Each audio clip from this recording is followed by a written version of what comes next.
दो भुजा क्या है ना, दो भुजा बराबर है, तीसरा भुजा बराबर नहीं है। जब दो भुजा बराबर हो जाएगा तो इसको क्या कहेंगे, समद्विबाहु त्रिभुज है कि नहीं। एक जो है ऐसा भी त्रिभुज हो सकता है जिसका तीनों भुजा अलग अलग लंबाई का, इसको हम लोग क्या कहेंगे, विषम बाहु त्रिभुज। ठीक है, चलो नोट करो।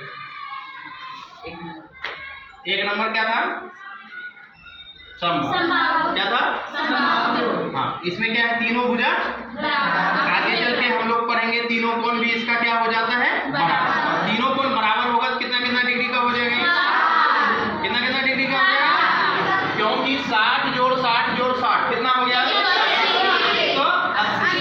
इसका जो ये गुणधर्म है कि इसके तीनों अंतःकोणों का योगफल कितना होता है, त्रिभुज के तीनों अंतःकोणों का योगफल कितना हो जाएगा, 180 डिग्री। अब इसका भी समझ लो, यदि दो भुजा बराबर है तो आमने सामने का दो कोण भी क्या हो जाएंगे, बराबर हो जाएंगे। ध्यान देना, यदि ये 50 डिग्री है, इस भुजा के सामने का कोण ये कितना है, 50 डिग्री, तो इसका बराबर भुजा ये है, इसके सामने का कोण ये वाला है, ये भी कितना हो जाएगा, 50 डिग्री। 50 50 कितना हो गया, तो ये वाला कितना डिग्री होगा, 80 डिग्री। वेरी गुड, ये कितना आ जाएगा, 80। इसको भी जोड़ लीजिए, कितना पड़ रहा है, ऐसा भी हो सकता है त्रिभुज जिसमें दो कोण बराबर है। तुरंत हम समझ जाएंगे जब दो कोण बराबर है तो आमने सामने का दो भुजा भी क्या हो जाएंगे, बराबर। इसका आमने सामने का भुजा, बराबर कोण का आमने सामने का भुजा, देखिए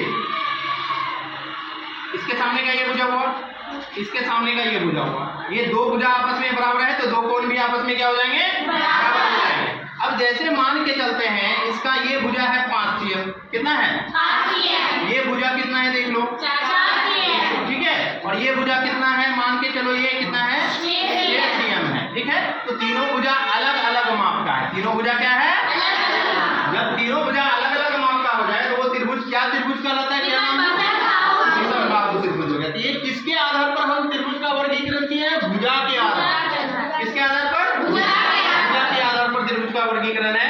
तो इसको लिख देते हैं भुजा के आधार पर, है ना।